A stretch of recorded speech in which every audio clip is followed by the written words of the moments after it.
question and answer period to delve into some of the issues that you particularly are interested in, because whether we like it or not, in the United States, as the world's largest economy, and probably can fairly be blamed for some of the dislocations that are out there today, to try to search for answers on a global basis is really what we are about and what this conference is all about.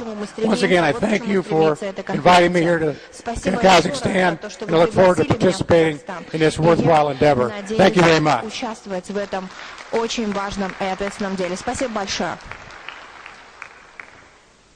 Спасибо большое конгрессмену Оксли. Я думаю, было очень интересно послушать взгляды, которых сегодня придерживаются в Соединенных Штатах, и очень много знакомых проблем прозвучало. Я думаю, что мы еще много будем извлекать уроков из кризиса, который прошел недавно в глобальном смысле и в смысле прохождения его в Казахстане. Спасибо большое еще раз за очень интересное выступление. Мы очень признательны за участие в нашей конференции.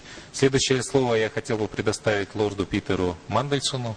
Для тех, кто знаком с проблемами торговой политики, вступления в ВТО, я думаю, что и Герман Оскарович, когда был министром экономического развития Российской Федерации, и Жанна Райджанова, наш основной переговорщик, министр экономического развития Республики Казахстан, они очень часто встречались с господином Мандельсоном, обсуждали вопросы тарифов, вопросы вступления в Всемирную торговую организацию. Мы сегодня попросили господина Мандельсона осветить опыт Великобритании в преодолении кризиса, может поделиться своими мыслями по финансовой архитектуре в посткризисный период.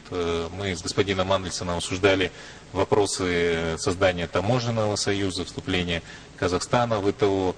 И я думаю, что такой широкий круг вопросов позволяет, наверное, осветить в целом глобальный взгляд такого известного мирового политика. Я думаю, все вы имели возможность видеть или купить недавно книгу господина Мандельсона. Но сегодня есть хорошая возможность послушать вживую его и задать соответствующий вопрос. Я хотел следующее слово предоставить лорду Питеру Мандельсону.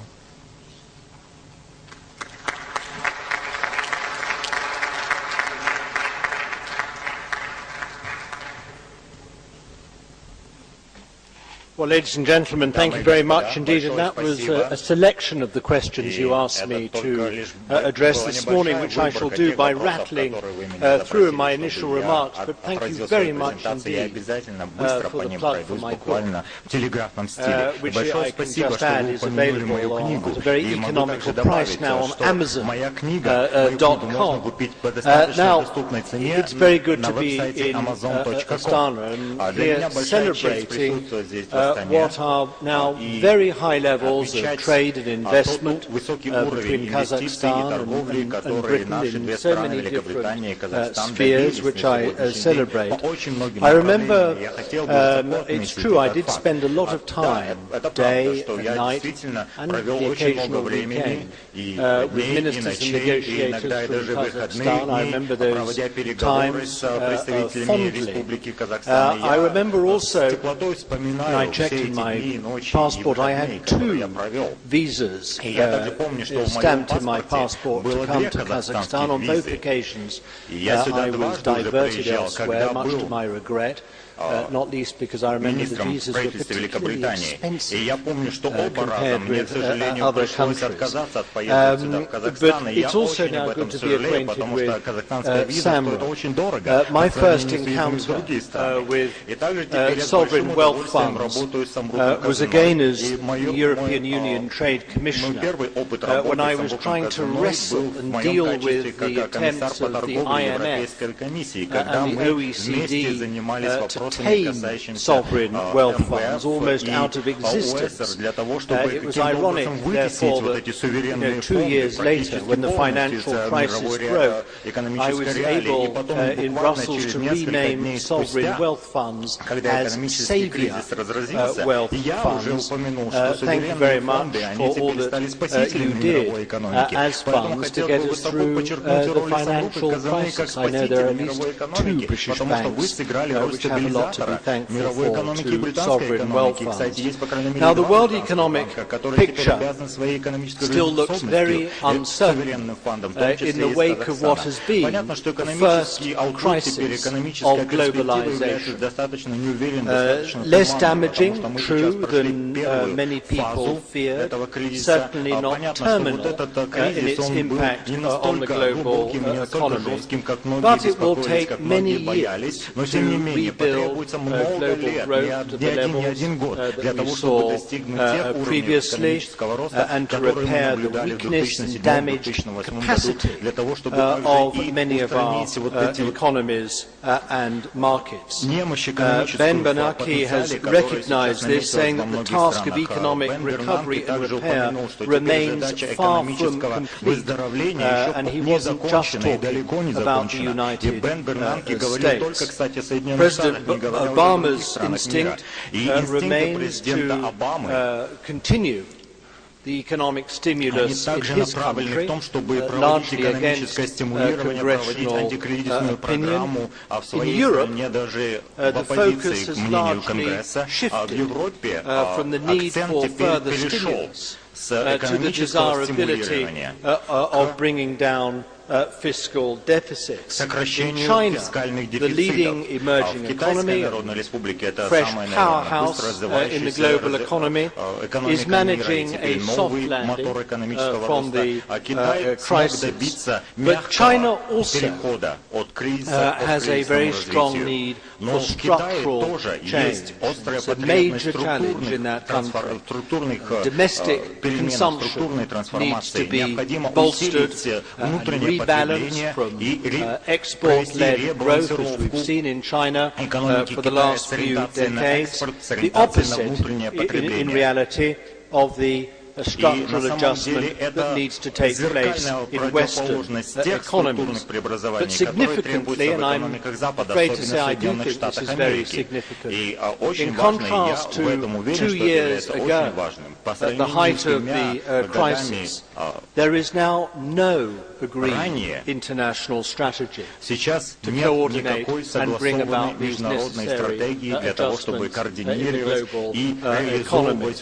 In those days, 2008, 2009, we saw crisis-driven collective action driven by through the G20, which is the emerging steering committee of the global economy.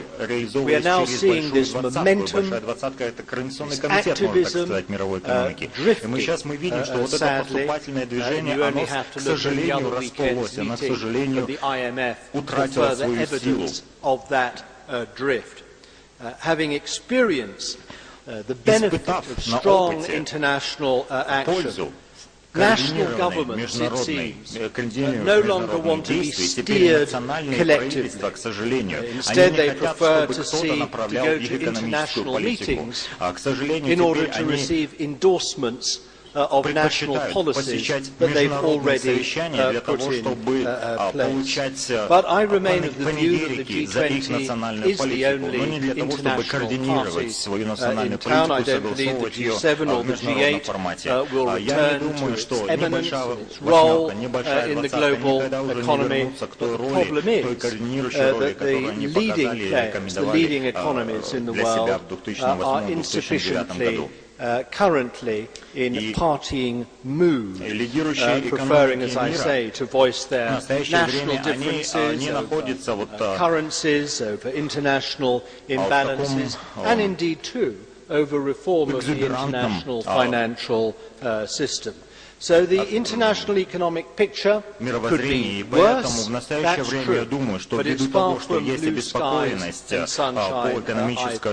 Now, of course, for those like Kazakhstan, whose economies are cushioned by natural resources and rising commodity prices, I say you're very lucky. Bingo, congratulations.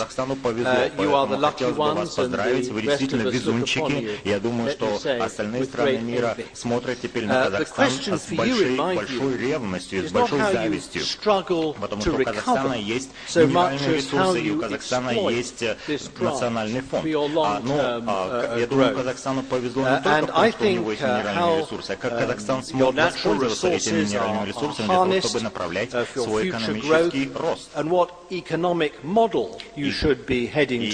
думаю, что у Казахстана теперь есть очень четкое видение той экономической модели, которой страна теперь движется. И это является очень важным и полезным опытом для других стран, которые находятся в аналогичной позиции. И модель энергетической и минеральной сверхдержавы, такая модель не является реальной и не является устойчивой в долгосрочной перспективе. И также я не думаю, что и другая модель, как централизованного государственного капитализма, основанного на дешевой рабочей силе, такая модель тоже никогда не будет перспективной, потому что Казахстан — это не Китай. И неограниченных людских ресурсов у Казахстана нет, тем более дешевых.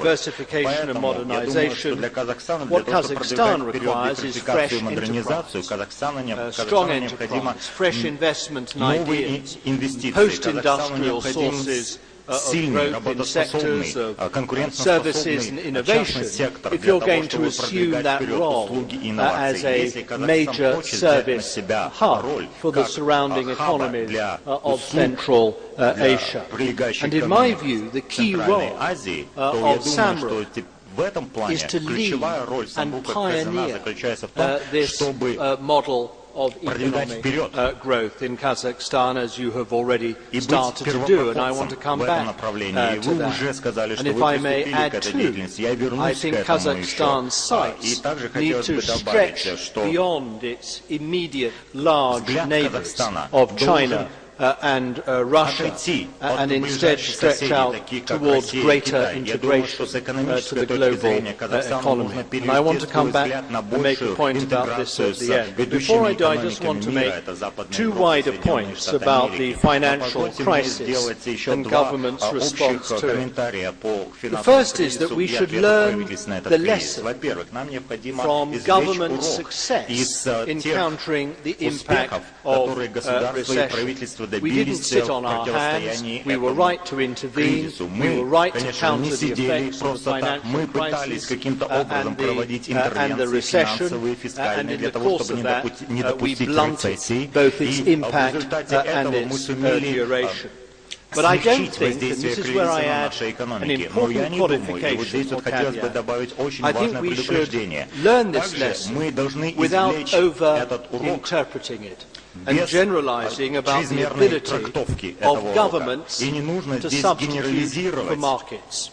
Таким образом, что государство могут каким-то образом заменить рынок, заменить частную инициативу, частный сектор. Рынок